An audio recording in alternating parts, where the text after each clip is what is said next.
నమస్తే అండి. నా పేరు రామయ్య. చిన్నప్పటి నుంచి పెద్దయ్యాక ఒక గొప్ప సివిల్ ఇంజినీర్ అవ్వాలనేది నా కల. కానీ పరిస్థితుల వల్ల చదువుకోలేకపోయాను. సివిల్ ఇంజినీరింగ్ చేయలేకపోయాను. ఈరోజు నేను ఒక సాదాసీదా తాపీ మేస్త్రిగా మీ అందరి ఇళ్లను నిర్మిస్తూ జీవనం సాగిస్తున్నాను. డిగ్రీ పట్టా లేకపోతేనేం? నా చేతుల్లో నైపుణ్యం ఉంది. నా గుండెల్లో ఒక ఇంజినీర్ ఆలోచనలు ఉన్నాయి.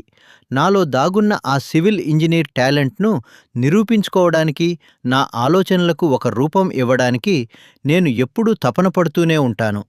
అందుకే ఈసారి నా టాలెంట్కు నా ప్రాణమైన నా కూతురు పుట్టినరోజును ఒక వేదికగా మార్చుకున్నాను. నా చేతులతో, నా స్వంత ఆలోచనలతో ఈ చిన్న ఇంటి నమూనాను సిద్ధం చేశాను. ఇది కేవలం ఒక సిమెంటిల్లు కాదు, నా కలల రూపం. నా కూతురి పుట్టినరోజు కానుకగా నేను అందిస్తున్న నా కలల సృష్టి ఇది. నా ఈ చిన్న ప్రయత్నం, నాలోని ఇంజినీర్ మీకు నచ్చితే ఈ వీడియోని లైక్ చేయండి. నా కూతురికి కామెంట్ సెక్షన్లో అందరూ హ్యాపీ బర్త్డే రమ్య అని బ్లెస్ చేయండి.